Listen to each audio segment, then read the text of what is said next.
마테오가 전한 거룩한 복음입니다.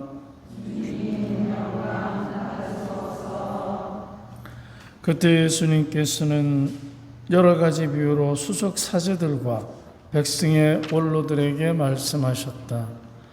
하늘나라는 자기 아들의 혼인잔치를 베푼 어떤 임금에게 비길 수 있다.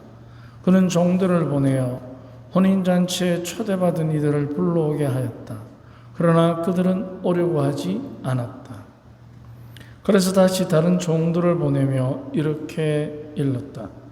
초대받은 이들에게 내가 잔치상을 이미 차렸소.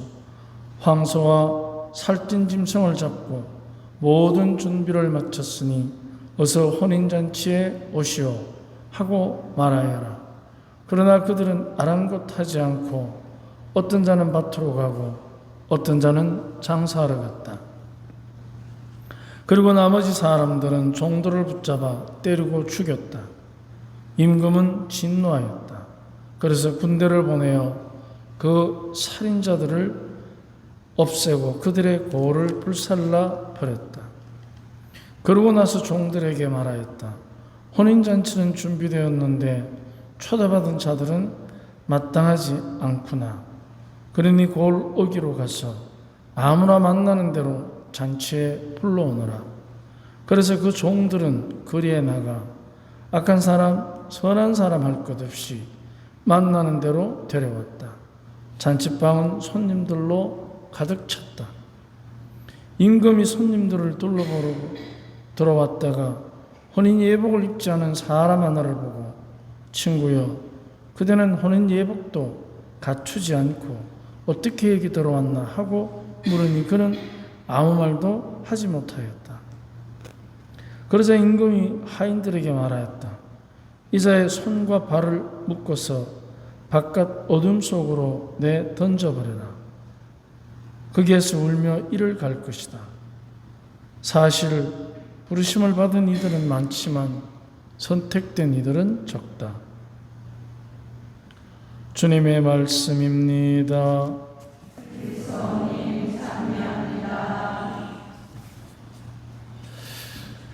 혼인잔치에 아무나 불러오라고 했는데 예복을 입지 않았다고 쫓겨난 사람이 있습니다.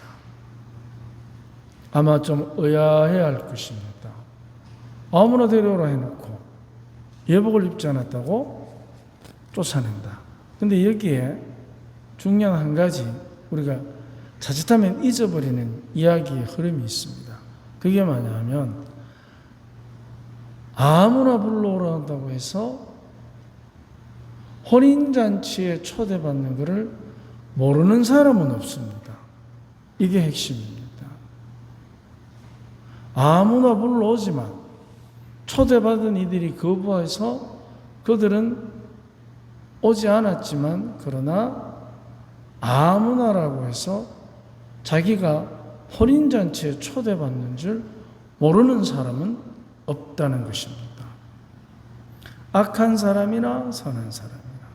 그러면 혼인잔치가 하느님 나라의 잔치라고 여긴다면 즉 하느님의 부르심을 우리가 받들어 섬길 때 그것은 아무에게나 주어지는 것입니다. 어느 때나 주어지는 것입니다.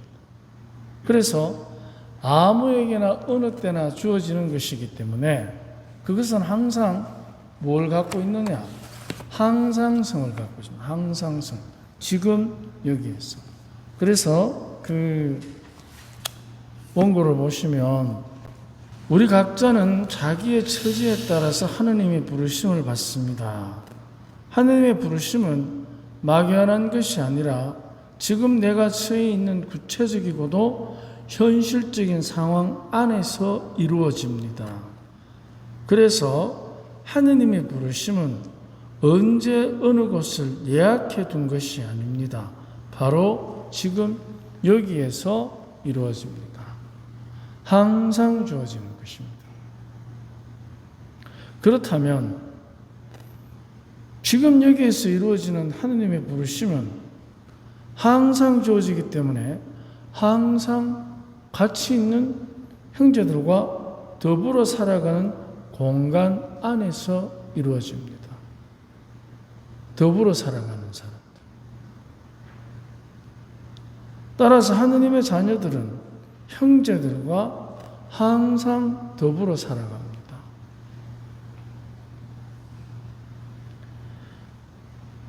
그렇기 때문에 서로에게 악영향을 주면서 사는 것이 아니고 선한 영향을 주면서 사는 것입니다.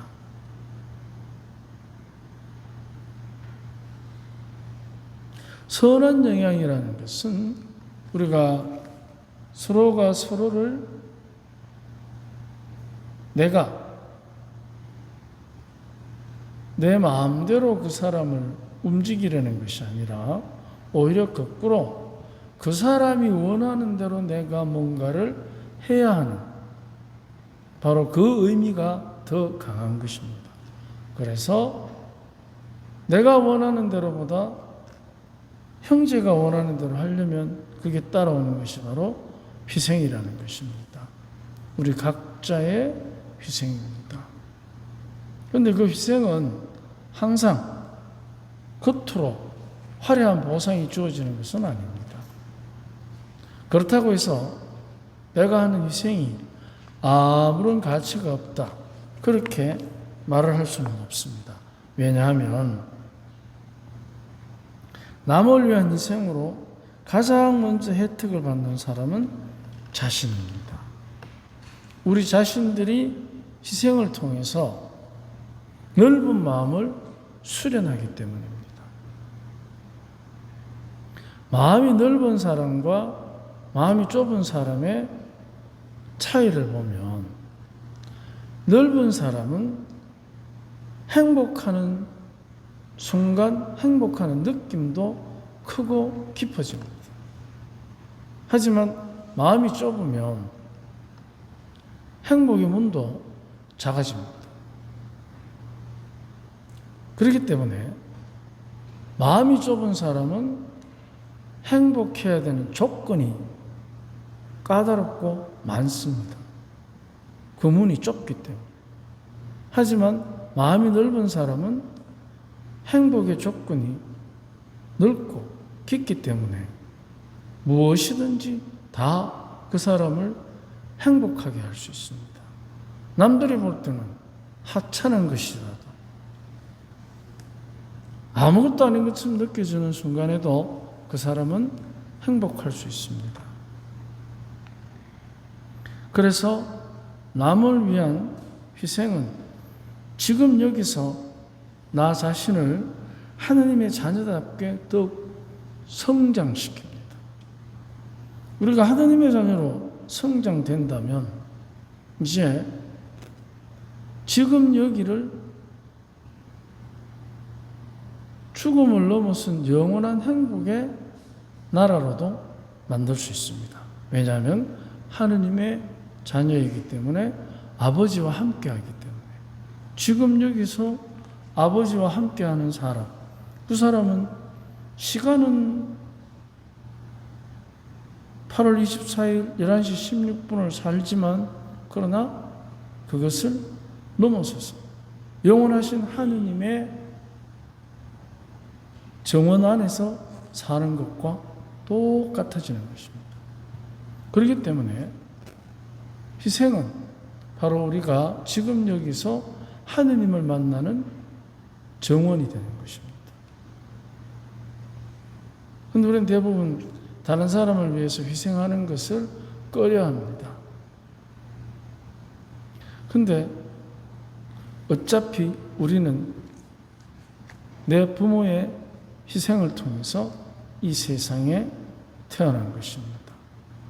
자랐고 어쩌면 자식은 부모의 희생이라는 무덤 위에 춤을 추는 아이와 같습니다. 그렇기 때문에 우리 삶의 가장 중요한 법칙 중에 하나가 희생입니다.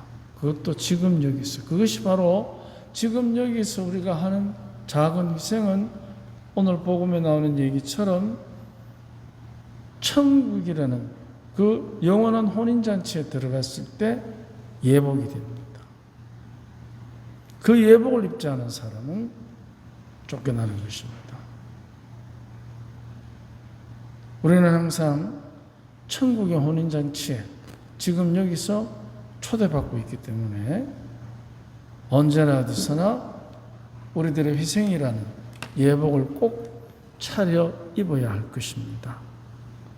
오늘도 우리는 영원한 천국의 혼인잔치에 초대받고 있다는 것을 꼭 기억합시다. 아멘.